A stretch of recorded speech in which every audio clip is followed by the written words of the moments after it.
Hadis ini diriwayatkan dari sahabat Abdullah bin Amr bin As, sahabat Nabi. Kemudian diriwayatkan kepada Syu'aib bin Muhammad. Syu'aib bin Muhammad warnanya hijau muda, tandanya berarti dia hasanul hadis. Hasanul hadis, hadisnya hasan. Kemudian diriwayatkan lagi pada Amr bin Syu'aib, anaknya Amr bin Syu'aib, dia sikoh. Kemudian pada Sawar bin Dawud.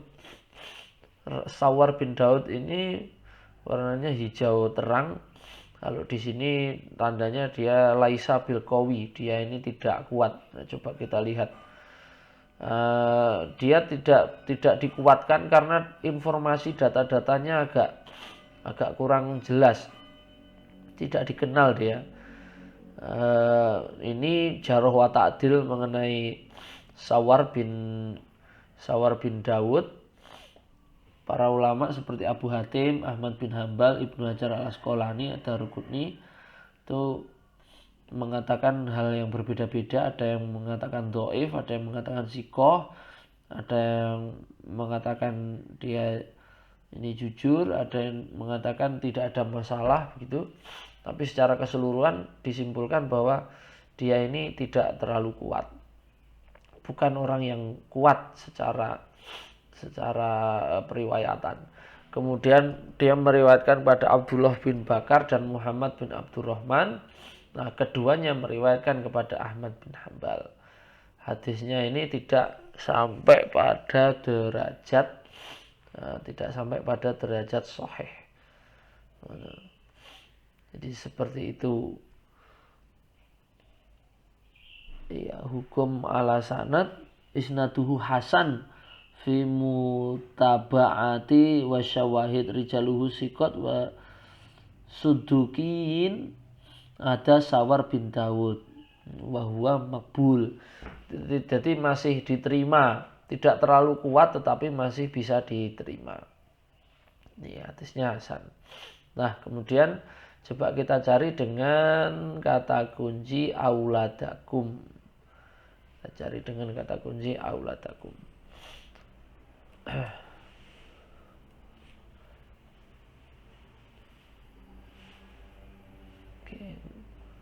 Nah, ini kita temukan beberapa teks ya. Yang pertama di Sunan Abu Dawud, kemudian yang selanjutnya itu ini di kitab-kitab yang bukan kitab induk ini ya. Ini bukan kitab induk. Nah, jadi yang bisa kita temukan hanya pada Sunan Abu Dawud dan Musnad Ahmad bin Hambal. Nah, sekarang coba kita buka dari riwayatnya Sunan Abu Dawud. Di Abu Dawud kita bisa melihat, nah, ya sama ternyata jalur riwayatnya. Hanya kalau Ahmad bin Hambal rantai sanadnya lebih pendek daripada miliknya Abu Dawud, karena Abu Dawud hidupnya lebih ke belakang. Kalau Ibnu Hambal itu lebih dulu, lebih tua daripada Abu Dawud. Abdullah bin Amr bin As meriwayatkan ke Syu'aib bin Muhammad, ke Amr bin Syu'aib, Sawar bin Dawud, kemudian diriwayatkan ke Ismail bin Aliyah. Jadi Sawar bin Dawud ini yang punya banyak murid. Waqi' ibnul Jarrah, kemudian Waqi' bin Jarrah ke Zuhair bin Harb, kemudian Ismail bin Aliyah ke Mu'amil bin Hisham. Terus kemudian keduanya meriwayatkan ke Abu Dawud. Nah, untuk sanad hadisnya kita bisa lihat hukum ala sanad isnaduhu hasan fi mutaba'ah wa syawahid rijaluhu siqah wa sudukin. Ada Sawar bin Daud al-Muzani wa huwa makbul.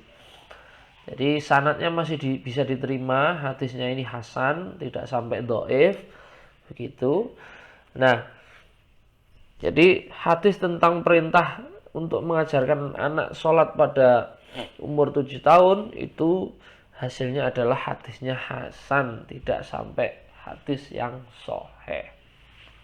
Tapi kita bisa mengambil penguat dari Al-Quran ya, ku anfusakum wa ahlikum naro, itu jagalah anakmu dari siksa api neraka. Perintah Al-Quran mengatakan bahwa aqimus sholah wa atuz zakah, dirikanlah sholat dan tunaikanlah zakat. Nah, hadis ini melengkapi penjelasan Al-Quran itu. Anak-anak disuruh untuk melakukan sholat 5 waktu. Diajarkan mulai umur sejak dini 7 tahun kalau di sini.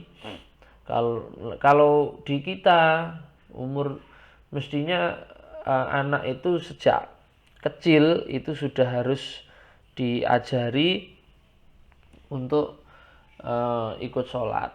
Caranya gimana ya, kita harus mulai dari diri sendiri sebagai orang tua ya, harus memulai dari diri sendiri. Nah, kita setiap kali melakukan sholat berjamaah, anak ini harus kita ajak. Anak itu akan merekam ya. Anak kecil itu kan dia punya karakteristik perkembangan psikis tersendiri. Anak itu dia akan pada umur-umur awal itu akan menjadi seorang peniru yang sangat ulung ya. Dia kelihatannya tidak memperhatikan, ya seperti asik bermain sendiri, tetapi sebetulnya anak kecil itu merekam apa yang dilakukan oleh orang-orang tua yang ada di sekitarnya. Maka jangan heran ketika anak-anak itu kemudian mengatakan sesuatu, itu kita kadang-kadang heran, loh, dari mana mereka mendengar kata-kata itu kok dia bisa menirunya. Nah, itu disebabkan karena anak-anak itu merekam.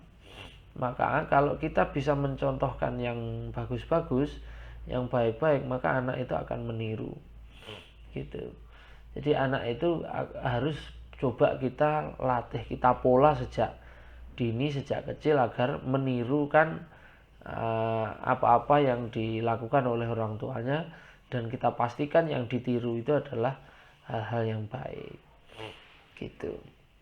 Nah, ini kemarin saya nyatet sedikit, ini pengembangan dari saya sendiri ya, karena ya seperti saya katakan tadi bahwa kita tidak bisa memaksakan semua hal itu dicarikan dalilnya, dicarikan hadisnya, tidak akan mungkin. Nah, dalam mendidik anak usia dini itu kita harus menyesuaikan kondisi perkembangan emosional dan psikologisnya. Anak itu ya, anak kecil ya, itu di bawah 5 tahun dengan di atas 5 tahun itu berbeda, pola penanganannya berbeda, pola perkembangan psikisnya berbeda. Anak di bawah 5 tahun itu mereka perlu kita ajak untuk berkomunikasi, dicium sebanyak mungkin, kemudian diberikan perhatian. Kalau mereka mau minta apa itu harus kita turuti gitu. Nanti kalau sudah 5 tahun mulai kita ajarkan, dicontohkan hal-hal yang baik. Ada yang disebut dengan periode emas ya dalam pertumbuhan anak itu. Nah, di dalam periode emas pertumbuhan anak itu ada banyak sekali stimulus-stimulus yang perlu diberikan, stimulus-stimulus yang baik yang harus diberikan kepada anak agar anak ini betul-betul berkembang secara mentalnya, bukan hanya secara pengetahuan, bukan secara kognitifnya ya. Kadang-kadang ada anak itu yang pinter, begitu kritis begitu, tapi pengembangan secara moral dan itu tidak dilatih. Akhirnya anak itu ya jadi orang yang pinter tapi kemudian minteri orang ketika sudah dewasa. Kita perlu ajarkan anak itu komitmen. Ya anak kecil itu memang belum ngerti soal belum ngerti soal keuangan ya. Tapi kita harus latih anak itu kalau misalkan mau ambil jajan di tempatnya orang itu harus bawa uang. Jadi biar dia itu tahu. Nanti kalau tidak dikasih pemahaman kayak gitu, nanti suatu saat dia akan ngambil barang orang seenaknya.